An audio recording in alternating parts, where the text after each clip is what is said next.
Excellencies, distinguished colleagues, ladies and gentlemen, I hereby declare open the 45th meeting of the 32nd session of the Human Rights Council. We shall now continue to take action on draft resolutions and decisions. I have been informed that the following resolutions are ready for adoption during this meeting, as shown on the screen. All the PBIs have been posted on the HRC extranet.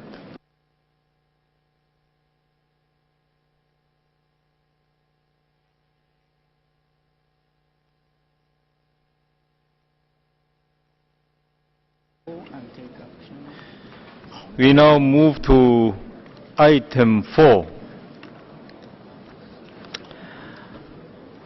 The Council will now consider draft proposal L5 Rev 1 entitled Situation of Human Rights in Eritrea. I give the floor to the distinguished representative of Somalia to introduce the draft proposal.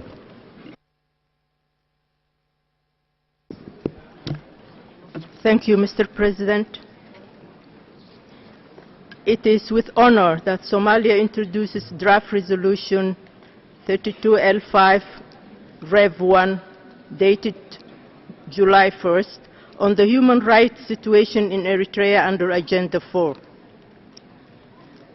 I would like, before I start the presentation, to thank all the co-sponsors of the resolution, of the draft resolution,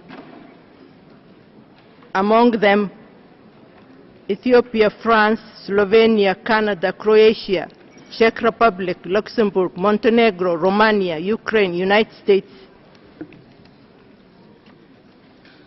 Mr. President, we welcome the increased engagement by the government of Eritrea with UN bodies such as the Human Rights Office and note its participation in the second cycle of the Universal Periodic Review and its acceptance of the 92 recommendations.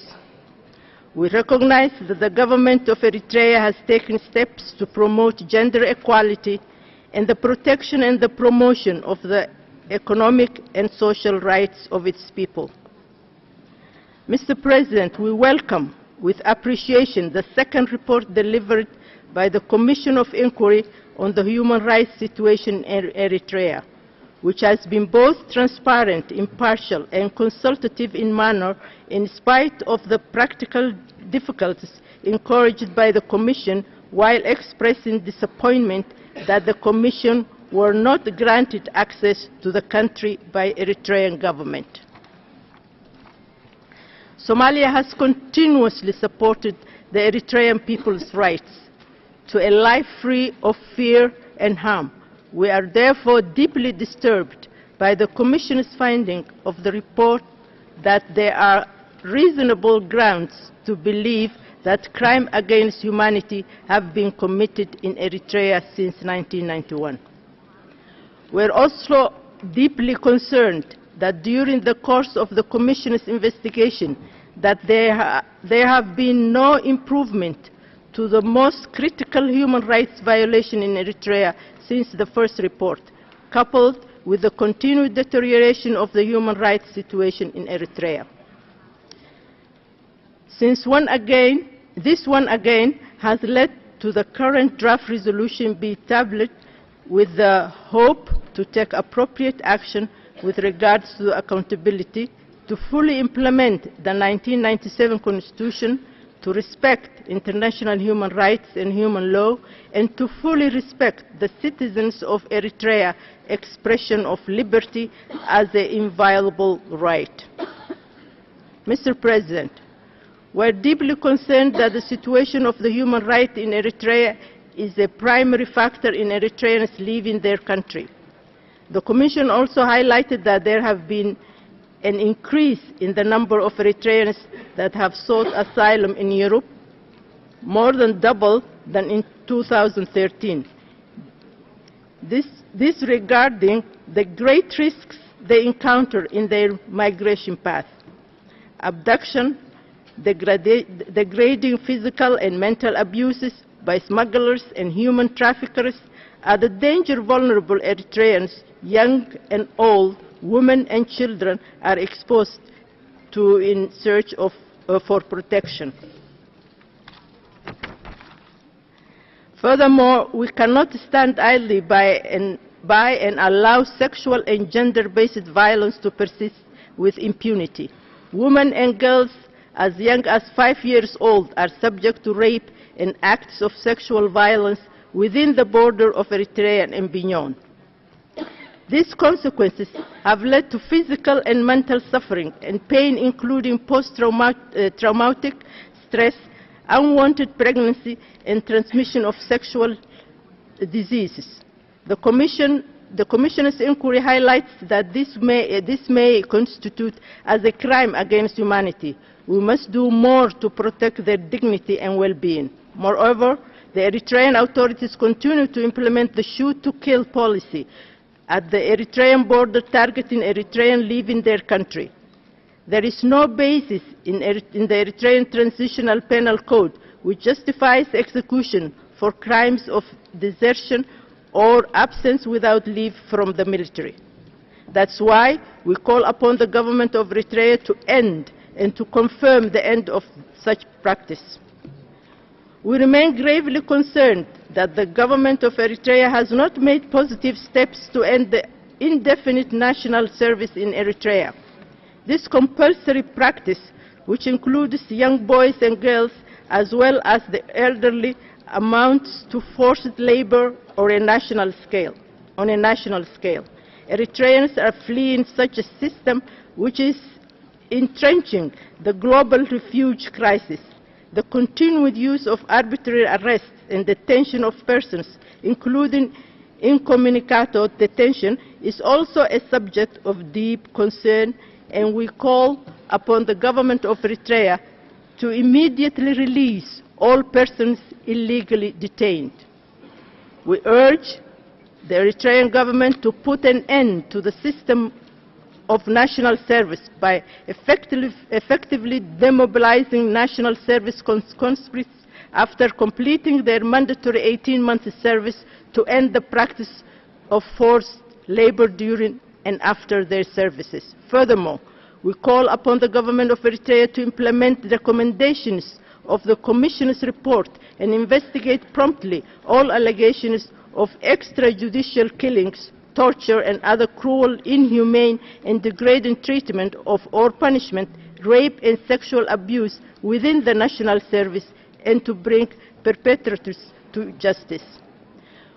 We commend the vital role played by His Highness Sheikh Tamim bin Hamad Al Thani, the Emir of the State of Qatar, which determined the release of 4 Djiboutian prisoners.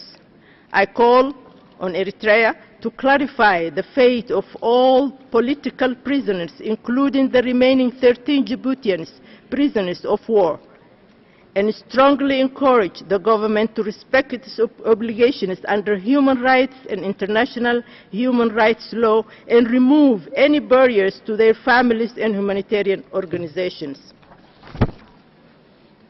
Mr. President, the government of Eritrea has shown no tangible interest in ending its widespread culture of impunity. It's now the responsibility of the Council to adopt a robust accountability mechanism, one which facilitates access of justice to all Eritrean people. This resolution therefore proposes to extend the mandate of the Special Rapporteur on the situation of human rights in Eritrea for a period of 1 year, with a revised mandate which includes the follow-up of the implementation of the recommendation of the Commission on Inquiry. Requests the General Assembly to submit the report and oral update of the Commission of the Inquiry to all relevant organs of the UN for consideration and appropriate action.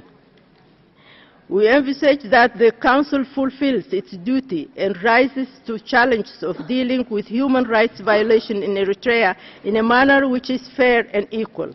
Mr. Chairman, Mr. President, I would like to inform you that we conducted 2 informal consultations with all stakeholders and members of the Council, and accepted amendments and suggestions made by many countries, and we included in our current resolution. Since we value highly the unity and the solidarity of Africa, and the importance of having one text that enjoys the support of all African countries, we have attempted to take more amendments in various forms of consultations with our brothers of the African group. To our frustration, the other side has been reluctant throughout the consultation to make even slight compromises, which leads us to present situation to table this resolution.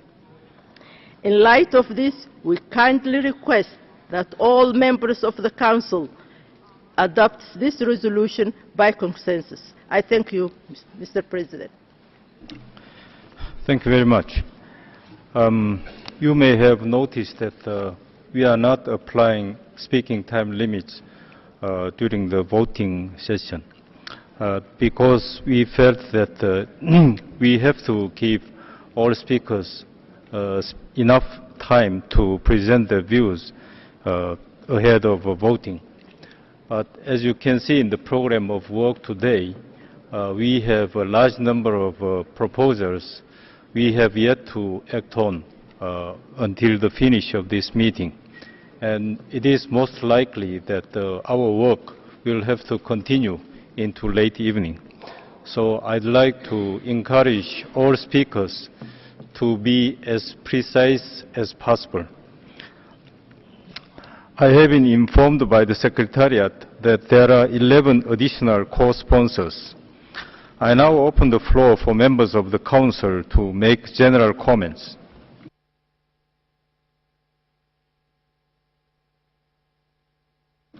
I give the floor to the distinguished representative of Netherlands. Thank you, Mr. President. I have the honor to speak on behalf of the European Union. The EU remains seriously concerned about the human rights situation in Eritrea and support this Council continue attention to the situation.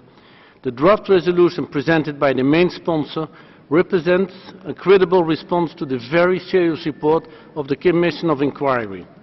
It ensures both the continuous monitoring of the human rights situation through the extended mandate of the Special Rapporteur and an enhanced engagement between Eritrea and the international community. These have to go hand in hand in order to bring positive changes to the people in Eritrea.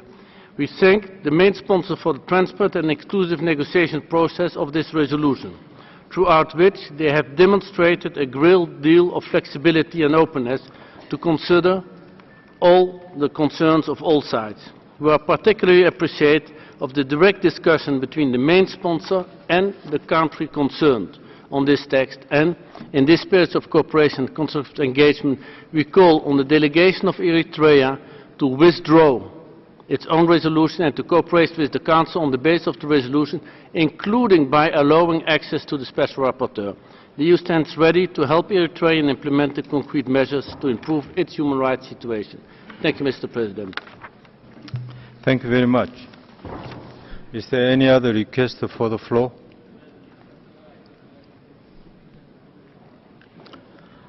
I see none. We shall now hear from the concerned country. I give the floor to the distinguished representative of Eritrea.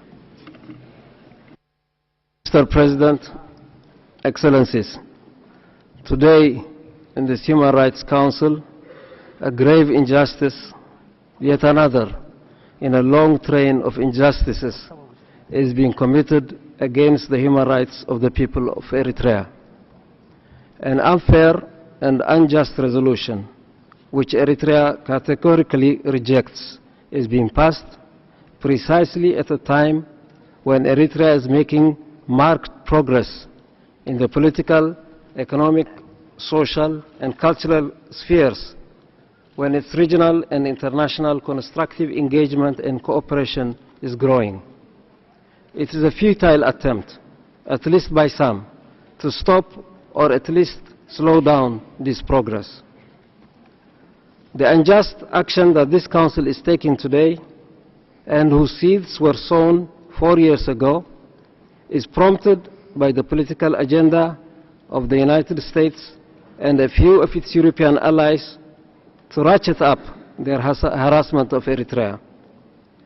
But its grave consequences will not be limited to Eritrea, but will engulf the entire region. It has already stoked the tension and poured oil into a dangerously simmering conflict. This resolution will be used and abused to fan the flames of war. Furthermore, Eritrea cannot fail to remind this Council, and in particular its dominant actors, of the glaring double standards that guide its work. It's indeed ironic that Ethiopia, whose government is responsible for some of the worst human rights abuses and the brutal massacres of its peoples, Oromos and Ogadenis, Amharas and Gambelans, Afars and Tigrayans, and all other nationalities, is afforded the luxury of a seat in this Council and enabled to frantically lobby for the adoption of this unwarranted resolution. Eritrea also wishes to remind this Council that its sovereign territory remains occupied in violation of international law, an occupation which constitutes a grave violation of human rights. The same is true of the unjust and unfair sanctions that have been imposed on the people of Eritrea since 2009. This eminently political action that is being taken by the Council today is a reflection of its growing politicization, of its increasing departure from its mandate. Most member states, including almost all developing countries, resent and oppose the Council being turned into a tool of political coercion. Its selective, country-specific and confrontational approach. Their views and protests are now routinely ignored. But for how long? To conclude, Eritrea will never tire from underlining that it's a nation born in the struggle for human rights, and that it will not lessen its vigorous undertakings to promote and protect the welfare and dignity of its people. In the face of continued hostility, the people of Eritrea will remain steadfast and will not be distracted from their vision and program of comprehensive nation building and of constructive regional and international engagements and partnerships, including in the area of human rights. Eritrea also wishes to sincerely thank all the nations and individuals from all regions who have offered support and solidarity, as well as all those who have engaged with us in good faith and fairness. I thank you. Thank you very much. I have been informed by the Secretariat that there are PBIs for this draft proposal. Copies of the statement have been posted on the HRC extranet. I now open the floor for members of the Council who wish to make explanations of vote before the vote on the draft proposal.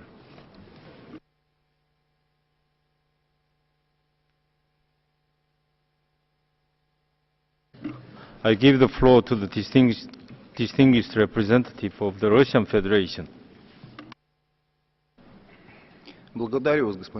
Thank you, Mr. President. The Russian Federation has closely studied the draft resolution that was presented. Our delegation has come to the conclusion that it contains a number of provisions which should not be looked at in the Human Rights Council. Without trying to break the consensus on this, the Russian Federation would like to disassociate itself from the resolution, and we would ask our statement to be included in the record of the meeting. Thank you, Mr. President. Thank you very much. I give the floor to the distinguished representative of Cuba.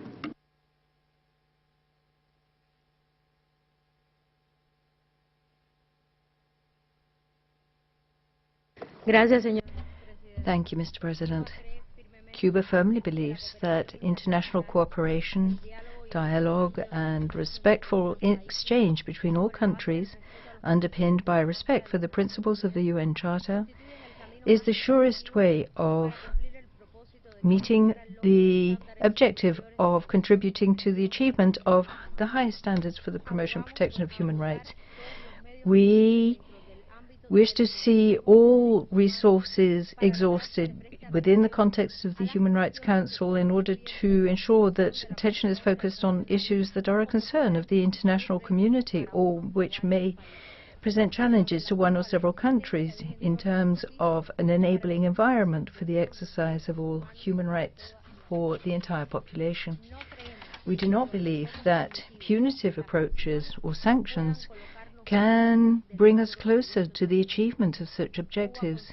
Cuba is of the view that the Human Rights Council should not fail to explore and promote the opening of new avenues of cooperation and dialogue with Eritrea in a context of mutual understanding, respectful exchange, confidence and transparency, which are essential to generate a genuine international cooperation and move in an effective fashion forward in promoting and protecting all human rights for all. Consistent with this position of principle, our understanding is that operative paragraph 17 of the draft resolution L5, Rev 1, as orally revised, does not in any light imply the sending of the report by the Commission of Inquiry to the Security Council. We do not share the criteria of involving this or other UN bodies in matters that exceed the scope of their respective remits. For this reason, Cuba dissociates itself from the consensus on OP 17 and requests that this be noted in the record. Thank you. Thank you very much. I give the floor to the distinguished representative of China. Mr. President, China always maintains that one needs to look at the human rights situation of a country and the challenges faced in a fair, objective and comprehensive way and seek to settle differences in the field of human rights through constructive dialogue and cooperation. The international community should show greater understanding to the difficulties and challenges faced by a country in the promotion and protection of human rights and providing it with support.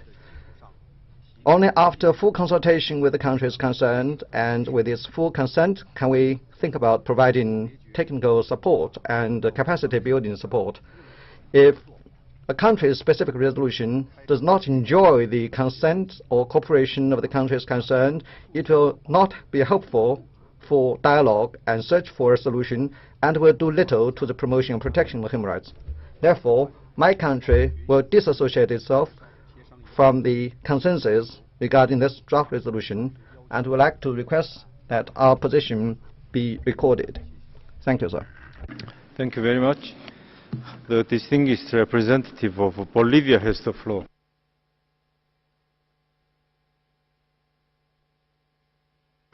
The plurinational state of Bolivia is a unitary social state of a community state that is free, independent, sovereign, democratic. And independence and freedom are values and principles also in the UN Charter and together with fundamental freedoms. For this reason, the plurinational state of Bolivia dissociates itself from OP 17 and requests the President to ensure that this is noted in the record. Thank you. Thank you very much. Is there any other request for the floor?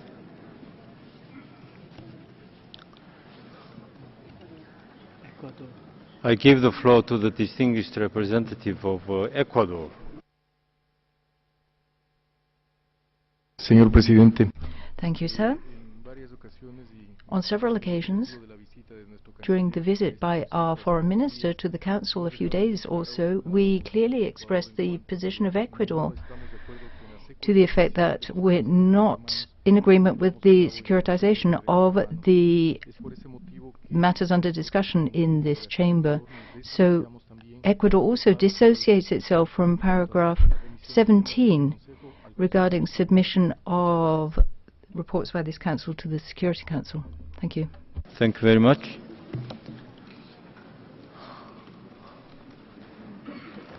I see no other request for the floor.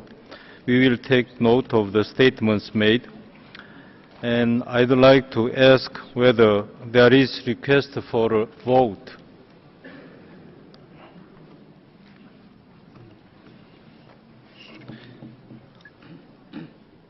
I see none. May I take it then that draft proposal L5 Rev 1 as orally revised may be adopted without a vote? It is so decided.